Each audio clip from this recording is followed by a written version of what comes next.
Hello everyone, it's your host, SethTheProgrammer, and in this video we're finally coming back to Dragon Ball. Now, I made a few Dragon Ball filler videos here or there, but I haven't made a genuine Dragon Ball video in almost over a year now, but I thought this one would be really interesting, this being ranking every Saiyan from weakest to strongest. A lot of people see this and go, well that's easy, but it's more complicated than you think, especially as a YouTuber who has to present the information while triggering the least amount of people. Super Buu Gohan Absorbed or Super Saiyan 2 Kabe, you'd be surprised how split people are on that. What about Kefla versus Fusion Zamasu? What about Ultra Instinct Goku versus Broly? What about Raditz versus the Phantom Saiyans? How does Future Trunks stack up against Universe 6? It's really not so cut and dry, especially for a lot of people. So granted, this video will be bombarded with dislikes, but if you do like videos like this, I'd seriously appreciate a like regardless of your opinion. Also, if you're new here or haven't done so already, I'd consider subscribing as well. It means a lot. Thank you. For this video, we're going to kind of put characters in classes for the most part because it's hard to put an objective value on some things in the series, but since it's my job, I'll be giving my best shot. We'll also only be using one version of each character for this video. An example, only using Super Broly and no Z Broly, etc. We'll also not be including GT or the video games, as I don't want any Super versus GT or video game debates for this video. It's already going to be long enough and honestly as toxic as it is. So in Class I, we have the three weakest Saiyans at 37, 36, and 35, which are Turles, Beats, and Gine. These three are generally considered weak and non-combative Saiyans, especially Beats, who has a power level weaker than Baby Broly at 920, with Gine having some combat experience in the past, being constantly saved by Bardock, and Turles being sent off to conquer a planet in the hopes he could prove himself to be a combatant type later. Turles is a strange one because he could be much higher if you think he actually battled Abo and Kato, rather than just foiled some of their plans and simply escaped from them somehow. It's hard to say due to how vague it is, but I'll point out where Turles could be if he actually did fight them and survive when that place comes. Otherwise, he's pretty bare bones. Allegedly, in Chozenshuu 4, Character Dictionary 2, it stated that Turles tried to stand up to them, but because he was no match, he went to his brother for help. So, an argument that he should be higher is probably very strong, and he simply never finished dominating the planet he was on because he was kind-hearted, rather than because he never became stronger and couldn't be a combatant type Saiyan. 34 and 33 would be the two Phantom Saiyans. There's slight debate to be had over this due to a Dragon Ball Tree of Might movie pamphlet set of power levels stating the Phantoms, sometimes referred to as Scarface and Shorty, are around 3,000. However, this would only be in the movie universe, as we know the movies are their own dimensions with their own sets of power levels. This would also explain why on the pamphlet there are many strange inconsistencies with it in the main series, such as Cybermen being at 1,300 despite being stated 1,200 many times in other guides, Bulma being stronger than Kid Goku, Nappa being at 4,500 despite Toriyama stating he was at 4,000, and Vegeta being at 16,000 despite him clearly being stated to be 18,000. In this case, the guide can't be used for the main continuity. However, if you want, you can say that their movie versions would be much higher. However, that would be boring, as I want to present the idea of warrior classes in this video, and that is that the Phantoms are described as immature second-class warriors in Daizenshuu 7. This is in stark contrast and different from the wording such as low class and upper class, which I will go into soon. According to Kami as well, the Phantom Saiyans were also only half the strength of a full-fledged Saiyan warrior. Considering someone like Raditz is considered an upper class warrior with similar status to Nappa, according to Toriyama, it's hard to say that they would rank above him. That being said, Raditz is number 32. Raditz is someone who was born at the lowest level of Saiyans, but eventually became an upper class Saiyan with similar status to Nappa, plus the ability to join his team in the words of Toriyama, as I said earlier, and this has sparked a lot of debate on whether or not Raditz eventually became a mid-class Saiyan, as it is actually described that Saiyans can actually reach higher ranks depending on their battle power. If he did reach mid-class, that would actually mean that his power is more than likely surpassed Bardock's in Dragon Ball Minus, as that Bardock never actually acquired enough battle power to become a mid-class Saiyan, and is only ever described as upper ranked among the low class. But for this video, we're using Bardock from the special because he's a lot cooler, and it's far more concrete than the Minus version. Regardless, Bardock from Minus and Raditz would be debatable, as lame as that sounds, and this is coming from the guy with the Bardock profile picture, mind you. In Minus Bardock's defense, it might be argued that the Daizenshuu said that Raditz is the lowest level for a Saiyan, whereas Bardock is considered among the highest of the low class by Toriyama. It's a little bit difficult. In Class H, we have 31, the 10 mid-class Saiyans, as I said earlier. Toriyama once described that almost every Saiyan is a low class, except the 10 mid-class and the 2 elite Saiyans, King Vegeta and Prince Vegeta. If you consider the classes as something you can advance to by increasing your battle power, then these 10 mid-class would logically be above every low class. However, I'm not saying this is objective, as it's kind of confusing, as some would argue the classes are simply strength at your birth, but if they are strength-based, then they would be above the low-class Saiyans, such as how, despite Goku being clearly mid-class or higher in strength, he is still referred to as a low-ranked class Saiyan by Vegeta even after defeating Nappa. Characters like Turles also seem to note that him and Goku are low-class as well, despite their power levels reaching many tens of thousands. There's many things that could go into it for me to quickly just sum it up for you guys, so take it as you will and decide for yourselves whether or not you think the mid-class by default scale above the low-class. 30, 29, 28, 27, 26, and 25 are difficult because they would be Nappa, Shugesh, Fasha, Borgos, Tora, and Paragus. In terms of the pecking order of Bardock's team, outside of Bardock, Tora is considered the strongest as he survived the longest against Team Dodoria, Borgos the second strongest, then Fasha, and then Shugesh, as Shugesh is the only one to be damaged in the battle on Kanasa. If we use Dragon Ball Cardos power levels, this order drastically changes though, with Fasha only having a power level of 2000, Shugesh 4000, Borgos 4200, and Tora 5000. These cards are questionable in terms of their ability to determine these types of things and how valid they are, and it would be slightly strange if Fasha was only half as strong as Shugesh due to the battle on Kanasa and the damage taken. Nappa, of course, has a power level of 4000, and Paragus has a power level of 4200. But with Nappa, there's more to be considered. This is, of course, Nappa possibly increasing his power against Goku beyond just 4000. As everyone knows, Goku's power in the Saiyan arc is over 8000 in base form, yet when calm and reformed, Vegeta thinks that Nappa's battle against Goku will be long and drawn out, and Nappa still seems confident in fighting him, and Goku has to use Kaioken to catch up to him and be fast enough before he kills Gohan and Krillin later, rather than simply blitzing him like an 8000 to 4000 should do and was shown at first. This wouldn't be shocking, as we know Saiyans do in fact increase their strength during battle, even midway, so if this was the case, it wouldn't be inconsistent. But once again, that whole chunk of fighters is very debatable, which I'll leave up to you guys, which is why we make classes, by the way. Another point for Team Bardock's defense, characters like Borgos and Tora could even survive some attacks from Team Dodoria, despite Team Dodoria being somewhat strong enough to damage Bardock, who was having a power level on the verge of 10,000. However, we aren't exactly sure how hard Team Dodoria even tried against their team. For the time being though, I'd put the order as Nappa, the hypothetical power-up, then Tora, then Paragus or Borgos, with Fasha and Shugesh being kind of debatable. And if you don't consider the power-up valid still and you want the ranking for that, he's more than likely weaker than most of Team Bardock from the special. As you've probably figured out by now, we reached Class G, which are the elite level Saiyans, consisting of Bardock and King Vegeta. Now, not to say Bardock is an elite Saiyan, just has his power level similar to such. This is a curious debate as Bardock reaches a power level of around 10,000, but one thing to note is that it's stated in Daizenshuu that King Vegeta is stated the strongest Saiyan of the time, so really any argument that can be made for Bardock seems to almost be tossed aside by the statement. There's also a lot of misconceptions saying King Vegeta's power level is 10,000, which is never stated in the sub of the special, and even in the dub where this is implied, it's only stated that Bardock might eventually surpass the king at the rate he's going. The only argument that can be made is that Bardock attains possibly another Zenkai after being blasted by Dodoria, and that King Vegeta dies before Bardock, thus Bardock simply surpasses him after he dies, and the strongest statement applies for his time regardless. This seems like a lot of gymnastics though, and the post-Dodoria Zenkai, which more than likely did happen, quantifying it to King Vegeta is just headcanon. So this puts King Vegeta in the 23rd place and Bardock in the 24th, but it's okay if you think it's the other way around. As I said, it's debatable, but if you consider Bardock going Super Saiyan still valid or a continuation to the special version and not its own fan spin-off, then Bardock easily takes number 24 and actually makes it debatable whether he can beat number 23. In Class F, we have Turles. Turles in base was able to hold his own against Goku, who had a power level of 30,000, although he was losing, far exceeding the likes of King Vegeta and base Bardock respectively. But Turles eats from the Tree of Might, a divine tree that amps him exponentially, and with this, he is easily able to destroy Goku, who actually activates Kaioken times 10, meaning Turles' battle power more than likely far exceeds even 300,000 with just a little nibble of a fruit taken, which he doesn't even eat the whole thing, he literally just nibbled it. Later, Turles eats an entire fruit. If one nibble made him go anywhere between 19,000 using the pamphlet or 30,000 to 300,000 plus, imagine him eating an entire fruit. And this is why I say it's debatable whether Super Saiyan Bardock from episode of Bardock is actually stronger than him or not, as of course Bardock would more than likely be 10,000, his power level times 50 for Super Saiyan, and be around 500,000 plus. And you could also argue Bardock had Zenkais and is above that, but you could also easily argue that Turles is way above 500,000 as well. I've seen some try to downplay Turles by saying Goku absorbed the energy from the fruit, so we don't know how much energy he actually got when he ate the whole thing. However, this is also half true, as Turles himself can tell when Goku actually starts absorbing the energy from the fruits nearby, and doesn't acknowledge them acting strange until he's actually already finished one. So I'll leave that debate up to you guys again in the comments. And yes, the movies do take place in another universe, so 30,000 could be way different for all we know in that universe. But for this video, we're simply going to equate 30,000 to its main timeline value for simplicity. At number 21, we have Super Saiyan Yamoshi. This one is slightly headcanon-y, but hear me out. There's two ways to look at this. Either A, Yamoshi is a rather weak Saiyan with a huge Super Saiyan power-up, or B, Yamoshi is a rather strong Saiyan with a huge Super Saiyan power-up. In Vegeta's versions of the Super Saiyan was not only just a Super Saiyan, but a golden great ape capable of soloing the entire Saiyan race by itself. It's heavily implied that he's an incredibly powerful Saiyan, but not so overpowered that he can't be defeated. At the same time, though, it is also implied that there were so many enemies that Yamoshi would tire himself out despite being able to more than likely one-shot any Saiyan at the time, even if you downplayed his power level. Yamoshi also started a rebellion with just he and 5 other Saiyans, and was capable of going Super Saiyan to begin with. And in Daizenshuu, when referring to Super Saiyan, it actually states that anybody with a high battle power above the standard level can become a Super Saiyan. And of course, Toriyama adds that it's also due to S cells and anger or so on. So it's safe to say that Yamoshi was more than likely exceptional, given the fact that he also may have been a Golden Uzaru. He'd probably be insane. If you say he had a battle power of around 10,000 and then you multiply it by 50, it'd be similar to Super Saiyan Bardock's case, but if you multiply it by 50 and then by 10 again for Golden Uzaru, it reaches more of the 5 million range. He of course could have just been a decently powerful combatant, possibly weaker than King Vegeta. Then with his 50 times multiplier, he could just beat anybody. That's why I say this placing is somewhat headcanon, but he's at least in the same class F as Turles, give or take. Tarbell could also go around in class F, depending on how strong you think Abou and Kato are, as it's implied in the Abou and Kato fight that Goten and Trunks have forgotten basic fundamentals of ki combat, but you might be able to argue that they are still extremely powerful, with Abou and Kato wearing them out. Of course, Abou and Kato are stronger than Tarbell, so Tarbell versus the duo would probably be like a future Trunks versus the android situation, but probably much worse. It also depends if you think that they have a power level near 530,000, as Tarbell said that they are around Frieza, and the universe knows Frieza by his first form strength, so if that's the case, Turles with the full fruit eaten and Super Saiyan Bardock probably spank him. Otherwise, he'd be kind of OP.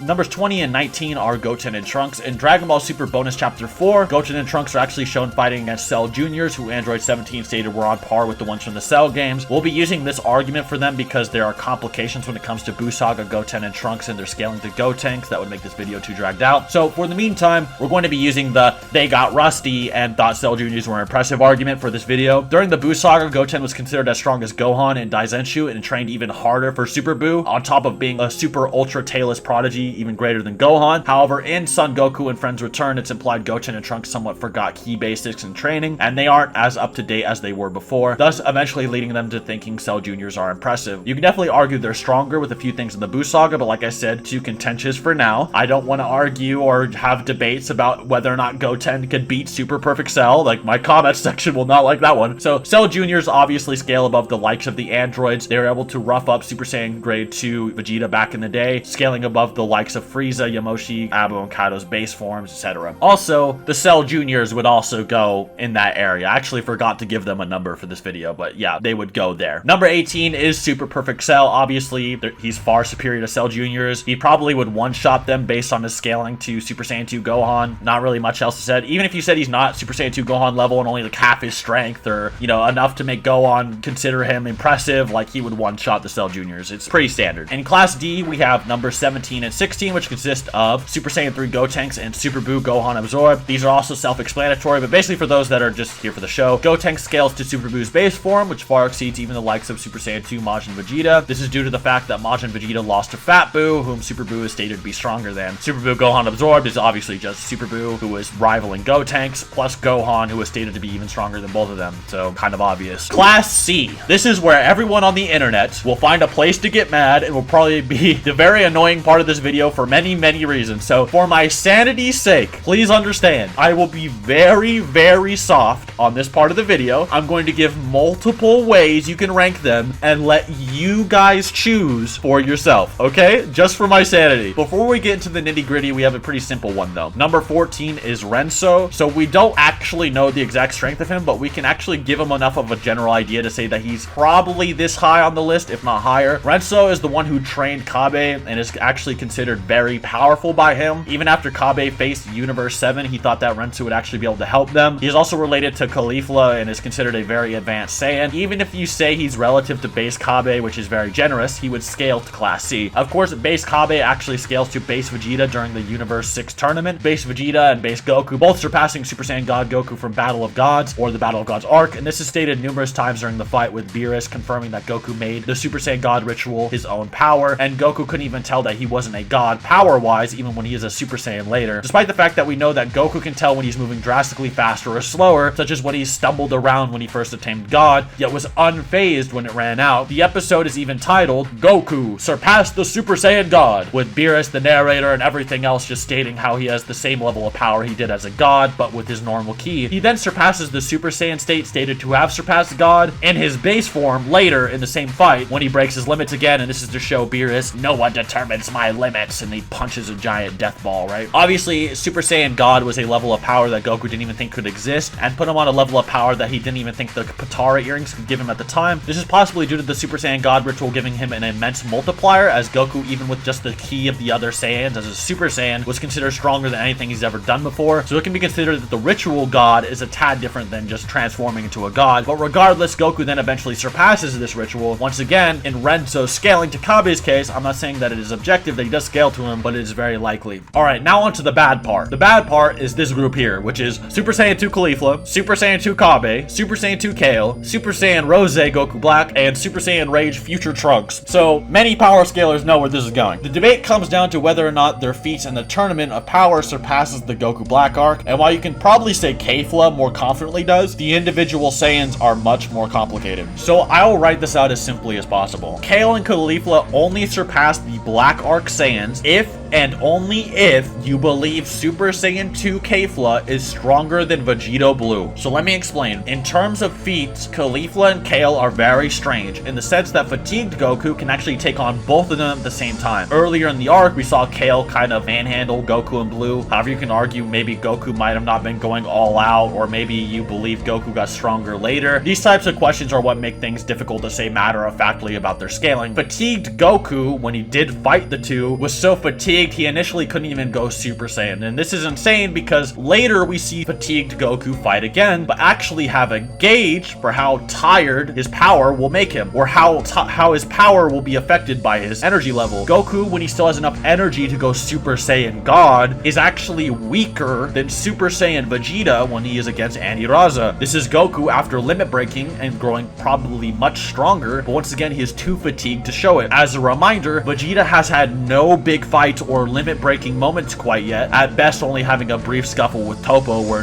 neither really damaged each other, at least for the long term. So imagine now you have Goku who's too tired to even go Super Saiyan 1, let alone Super Saiyan God, and that's the Goku that fought Kale and Caulifla. In essence, it might even be possible to say that the energy Goku used on the two, even in his God state, which even then he looked heavily suppressed on top of that due to his demeanor, wasn't even comparable to Super Saiyan Vegeta at full power due to this. This is what makes scaling the two janky. But if you say Kefla is stronger than Vegito Blue using things like the Spirit Bomb scaling, then it might be possible to put them above the Black Arc individual Saiyans more concretely. The Spirit Bomb scaling is basically the idea that when Jiren exerted force and deflected his Universe 7 Spirit Bomb back onto Goku, all of the gods began to jerk him off, saying he was the mortal who surpassed the gods, how could any one fighter be so strong, blah blah blah. But in these statements is a statement from the Supreme Kaishin, who insinuates that he's never felt strength like this from anybody they faced before, including Majin Buu, and more importantly, Zamasu. Zamasu, who in the anime was strong enough to actually put scratches and put up a fight against Vegito Blue. So if Kefla, who even as a Super Saiyan could deliver as much forces the Spirit Bomb, which surpassing made you stronger than everyone, then surely Kefla is stronger or near Vegito Blue, right? And if so, then if Kefla is only in Super Saiyan 2 and Vegito is in Super Saiyan Blue, then Kale and Caulifla would be stronger naturally than Goku and Vegeta in their blue states in the Black Arc, or base to base. The only issue now, though, is that it might be possible that this statement is exaggerated and can be interpreted a different way. The other interpretation of this statement, which is this power is different than anything we've ever faced before, blah blah, is actually in reference to the reserves of Jiren's power rather than his actual current power he is exerting. This isn't far-fetched due to the fact that Beerus and all of the other gods reference Jiren's lack of effort and hidden strength still remaining when he deflected the attack, which convinced them he was the mortal that surpassed the gods. So if they are able to sense the inner depth of his powers, then they could simply make the calculation that he's stronger than Merge Zamasu when using more of his ability, rather than the actual level of ability he used on Goku being what's more powerful. This level of sensing isn't foreign to Dragon Ball either, and it's not something that not even only the gods can do. Korin during the Cell Saga was actually able to assess how powerful Cell was compared to Goku, even when they were both heavily suppressed, Cell in particular just standing around and waiting like a statue, and Korin's analysis was correct. So if Shin also shared a similar level of key insight, once again, it wouldn't be surprising. The only problem with this though is that if this interpretation is true, then Vegito Blue gets a fat power scaling amp and is much harder to scale. It also makes scaling Universe 6 a lot more annoying. In an interview, Fusion Zamasu was stated to be a cheat character that had unrivaled strength and abilities, even when Beerus was mentioned earlier. Some would say that Beerus was removed from the equation of strongest fighters, however this did not include fusions to begin with, and some argue that the statement in the interview is different because it says for Dragon Ball rather than individual fighters of the arc, implying possibly the whole show from what we know. In the manga and in V-Jump, Vegito Blue is then considered to be on par with Beerus, who is stated to be a god of destruction with the highest level of battle power in the Broly info cards. If you sort of mismatch some lore here and imply that Vegito Blue and Zamasu being Beerus tier characters is the author's intent, then their rank skyrockets alongside the Spirit Bomb downplay, of course. In this case, Beerus isn't sure he's being surpassed into the end of the Tournament of Power when Ultra Instinct finally appears, in which we also get confirmation that Jiren, who Goku does surpasses all of the gods of destruction. This would also put Vegito Blue much